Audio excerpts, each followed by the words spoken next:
بس اب آگے بھی ہے آیتیں، لیکن اب یہ کہ ہمارا وقت کافی زیادہ ہو گیا ہے. آگے اللہ نے جنتیوں کا بتایا کہ یہ جہنمی ہیں، اس کے برعکس جنتی بھی ہوں گے، جن کو کہاں لے جایا جا رہا ہوگا؟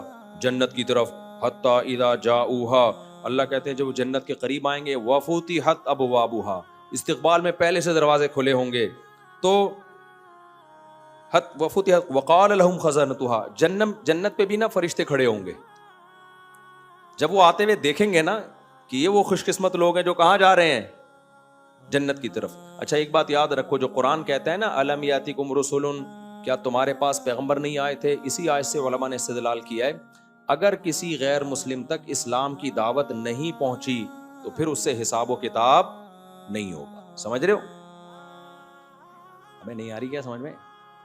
بھائی بعض لوگ جنگل میں پیدا ہوئے مر گئے، ان کو کیا پتا محمد صلی اللہ علیہ وسلم کون، عیسیٰ علیہ السلام کون، تو ان سے پھر یہ سوال نہیں ہوگا. وہ تو کہے گا نا، اللہ کہے گا کیا تمہارے پاس پیغمبر نہیں آئے؟ تو وہ کہے گا مجھے کیا پتا، میں تو افریقہ کے جنگل میں پیدا ہوں. ہاں توحید کا سوال ہر ایک سے ہوگا، توحید کا سوال، کیونکہ یہ اس کی دلیل عقلی ہے. عقل کہتی ہے کہ اللہ کے سوا کوئی معبود نہیں، باقی شریعت کے احکام کا سوال نہیں ہوگا. تو حجت جب تام ہوتی ہے جب پیغمبروں کی دعوت پہنچتی ہے. تو ہم سب پر تو حجت تمام ہو چکی ہے، تو ہم دوسروں کی فکر چھوڑ دیں، ہم کس کی فکر کریں؟ لوگ پوچھ رہے ہوتے ہیں یہ نیوٹن جنت میں جائے گا کہ جہنم میں جائے گا؟ مگر تو میں نیوٹن کے بارے میں نہیں فیصلہ کر سکتا. میں تو یہ جانتا ہوں کہ میں نے اگر توحید کے راستے کو چھوڑ دیا تو میں کہاں جاؤں گا بھائی؟ جہنم. میں اگر گناہ کیا اور توبہ نہیں کی تو میرا خطرہ ہے، اللہ بچائے ہم سب کو، پھر جہنم میں جانے کا بڑا سخت خطرہ ہے. تو آگے اللہ تعالیٰ کہتے ہیں جنتی لوگ جب جنت کے قریب جائیں گے دروازے کھول دیے جائیں گے، جو داروغہ ہیں وہ کہیں گے کہ سلام علیکم. وہ یہ نہیں کہیں گے کیا تمہیں کوئی کسی نے بتایا تھا جنت کے بارے میں جو تم یہاں آئے ہو؟ کیونکہ فرشتوں کو پتا ہے بھائی بتایا تھا تبھی تو آ رہے ہیں جنت کی طرف، انہوں نے وہ اعمال کر لیے، لہذا فرشتے ویلکم کریں گے. سلام علیکم، تم پر سلامتی ہو، طبتم. یہ بڑا مزے کا جملہ ہے، اس کا اردو میں ترجمہ ہو نہیں سکتا. طبتم کا مطلب ہے بہت اچھے رہے تم، ٹھیک ہے نا؟ کیا مطلب ہے؟ ویل ڈن، ہٹو بچوں ہوگا پورا ترجمہ اس. یعنی فرشتے جب دیکھیں گے نا یہ جنت کی طرف آ رہے ہیں، اور جنت میں حوریں ہیں، جنت میں نہریں ہیں، جنت میں باغات ہیں، اور قطوفہا دانیہ، درختوں کے لٹکے ہوئے پھل ہیں، اتنی نعمتیں ہیں، تو فرشتے بھی للچائی ہوئی نظروں سے کہیں گے طبتم، ویل ڈن، بہت اچھے، ہٹو بچوں ہو گیا یہ تو، ٹھیک ہے نا؟ یعنی فرشتے بھی حیران ہو کے کہیں گے یار کیا خوش قسمت ہو تم لوگ، ہمیشہ کی زندگی جو کبھی ختم ہونے والی نہیں ہے. سلام علیکم، تم پر سلامتی ہو، طبتم، بہت اچھے رہے تم. نہیں آئے گی سمجھ میں تمہارے؟ دیکھو ایک آدمی کی 4 ہو گئی ایک ہی دن، آپ کی ایک بھی نہیں ہو رہی، آپ اسے کیا کہو گے؟ بہت ہی اچھے ہے یار، وہ تو بہت ہی آگے نکل گئے یار. لوگ کہہ رہے ہوتے ہیں نا ویل ڈن ہے یار. تو طبتم کا نہیں میں ترجمہ کر پا رہا حقیقت، بس یہ جب بہت ہی کوئی، طبتم کا مطلب ہٹو بچوں، یہ مطلب ترجمہ کریں آپ. فرشتے کیا کہیں گے؟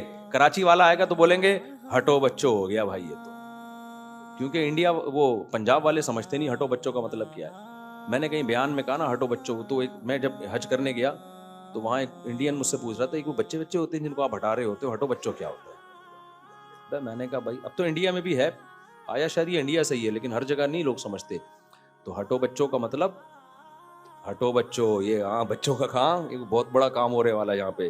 تو فرشتے کہیں گے طبتم، ویل ڈن، فادخلوہا خالدین، ہمیشہ کے لیے اس میں داخل ہو جاؤ. کتنی خوشی ہوگی جب پتا ہوگا یار موت نہیں ہے یہاں پہ، ہمیشہ کے لیے داخل ہو جاؤ.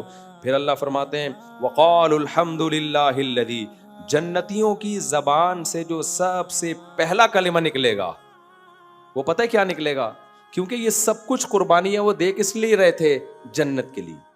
آخرت میں جاتے کچھ بھی نہ نکلتا، کتنا غصہ آتا نا، اے اللہ ہم نے بوڑھے ابا کے سامنے اف بھی نہیں کیا، ہمیں پتا تھا بوڑھے باپ اور بوڑھی ماں کی قدموں میں جنت، ان کے قدموں میں جنت تلاش کرتے رہے، بیوی کے حقوق ادا کیے جنت ملے گی. بیوی نے کہا اپنے شوہر کو، دل نہیں چاہ رہا تھا لیکن مان لیا کہ میرا سربراہ آئے، کس بیس پہ بھائی جنت ملے گی، صبر کر لو. دل تو کسی خاتون کا نہیں چاہتا اپنے شوہر کو سربراہ ماننے کا، لیکن مجبوری میں کیا کیا؟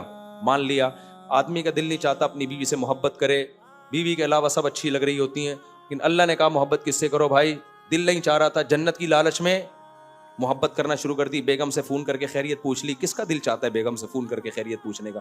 تو ساس کی خدمت کر لی, رشتہ داری جوڑ لی, نماز قائم کر لی, داڑھی رکھ لی, عورت نے پردہ کر لیا, سارے حکام کیے, جہاد کیا اللہ کی راہ میں. بہت تو شہید ہو گئے, جان گوا بیٹھے اپنی, کس کی لالچ میں؟ جنت. اور وہ جنت ہی نہ ملتی, کس قدر غصہ آتا کہ نہیں آتا. لیکن اللہ کہہ رہے ہیں جب جنت کے دروازے کے قریب ان کو لایا جائے گا اور فرشتے ویلکم کریں گے اور کہیں گے ادخلوها خالدین, ہمیشہ اس میں داخل ہو جاؤ, تو وعلیکم السلام جنتی بعد میں کہیں گے, اللہ کی حمد و ثنا پہلے کیا کہیں گے؟ قالوا الحمد للہ الذی صدقنا وعدہ, تمام تعریفیں اس اللہ کے لیے جس نے اپنا وعدہ سچا کر دکھایا. جو وعدہ اس نے کیا تھا, تو یہ سیاسی وعدے نہیں نکلے. سیاسی لیڈر تو کتنے وعدے کیے تھے نا. ایک سیاسی رہنما میرے پاس آئے الیکشن سے پہلے, آپ کو پتہ نہیں چلے گا کس کی بات ہو رہی ہے, تو اس لیے اس میں کوئی غیبت نہیں. کہنے لگے دیکھیں آپ تک تو ہم نے ہی کراچی میں جتنا بھی کام کیا ہے, جتنا بھی, مجھے اتنی ہنسی آ رہی تھی, میں بڑی مشکل سے, یار جھوٹ بولنے سے پہلے کراچی میں کام ہوا کدھر ہے؟ مجھے کہہ رہے ہیں جتنا ڈیولپمنٹ کا کام کراچی میں نظر آ رہا ہے, آپ کو پتہ ہے یہ کس نے کیا ہے؟ میں تو گھس رہا تھا نیچے میز کے, میں نے کہا یار کوئی حد ہوتی ہے, لطیفہ سنانے سے پہلے بتا تو دو کہ میں لطیفہ سنا رہا ہوں, میں تیاری تو کروں اتنا, کیونکہ یہ چھوٹا لطیفہ نہیں ہے, اس پہ بہت زیادہ ہنسنا پڑ رہا ہے. یعنی ڈھیٹ پنے کی انتہا. یعنی وہ چاہ رہے تھے کہ میں ان کو پروموٹ کروں ایکشن. میں نے کہا بھائی جان بہت آپ نے کام کیا ہے, یہ تو ہمیں پتہ ہے الحمدللہ. تو بہت سے لوگ آئے ہیں, کوئی ایک کی بات نہیں کر رہا کہ کسی ایک کی طرف ذہن جائے, یا کوئی بندہ کہ اچھا میں ملنے آیا تھا تو میں مراد ہوں. نہیں بھائی, آپ کے علاوہ کی بات کر رہا ہوں. بہت لوگ آئے ہیں الیکشن سے پہلے, میں نے تو پھر کسی کو پروموٹ کیا ہی نہیں نا. میں نے کہا تو وہ جب انہوں نے یہ کہا نا کہ دیکھیں اب تک جو ڈیولپمنٹ کا, ڈیولپمنٹ نہیں, ڈیولپمنٹ نظر آ رہی ہے آپ کو کراچی میں کتنا, یہ سب ہمارا ہی ہے. مجھے بہت, میں نے کہا یار اللہ نے جہنم غلط نہیں بنائی ہے, بالکل صحیح بنائی ہے. کہ کچھ لوگ ایسے ڈھیٹ ہیں, کیا ایک کیل تم لوگوں نے ٹھوکی نہیں ہے کراچی میں یار, اور ووٹ مانگنے سے پہلے کہہ رہے ہو سارا کام کس نے کیا ہے؟ ہم نے کیا ہے. کام کہاں کیا ہے جو آپ کہو گے ہم نے کیا ہے؟ یہ ایسے جیسے گٹر میں ڈھکن نہیں اور کہہ رہے ہیں ڈھکن کس نے لگایا ہے؟ یہ تو میں نے لگایا. ابے ڈھکن تو پہلے لگا ہوا دکھام, یہ تو بعد میں بات ہوگی کہ تو نے لگایا ہے کسی اور نے لگایا ہے. بہت ڈھیٹ ہوتے ہیں یار یہ سیاسی لوگ, اللہ کی پناہ ہے یار. مجھے تو ہنسی اتنی آ رہی تھی, میں نے کہا بعد میں ہنسا جانے کے بعد, میں نے کہا یار وہ انسلٹ ہو جاتی ہے اس بندے کی. میں نے کہا یار دیکھو یار, اچھا خیر. تو وہ کیا کہیں گے؟ صدقنا وعدہ, کہیں گے اللہ کے وعدے سیاسی وعدے نہیں. اچھا کمال کی بات ہے الیکشن کے بعد بھی نہیں ڈھکن لگے, پھر بھی نہیں ڈھکن لگے. تو صدقنا وعدہ, کہیں گے تمام تعریفیں اس اللہ کے لیے ہیں جس نے اپنے وعدے کو سچا کر دکھایا. وَأَوْرَثَنَا الْأَرْضَ نَتَبَوَّأُ مِنَ الْجِنَّةِ حَيْثُ نَشَاءُ, اور ہمیں اس جنت کی زمین کا وارث بنا دیا اس نے. بحریہ ٹاؤن میں آج تمہارا ایک پلاٹ نکل رہا ہے, خوشی سے پاگل ہو جاؤ تم. وہ کہیں گے تمام تعریفیں اس ہماری تعریف نہیں ہے, تعریف تو اس ذات کی ہے جس کے لیے ہم نے تھوڑی سی قربانی دی اور اس نے ہمیں اس جنت کا وارث بنایا جس میں جہاں چاہے ہم ٹھکانہ بنا سکتے ہیں. فَنِعْمَ أَجْرُ الْعَامِلِينَ, پھر وہ کہیں گے عمل کرنے والوں کا اللہ تو نے کتنا اچھا بدلہ دے دیا, اتنی کی تو ہمیں توقع نہیں تھی, کتنا اچھا بدلہ دے دے گا تو. تو جنت کیا ہے پھر انشاءاللہ میں کل اس کی تھوڑی سی تفسیر میں بتاؤں گا کہ چھوٹی سی جنت کتنی بڑی ہے, چھوٹی سی جنت.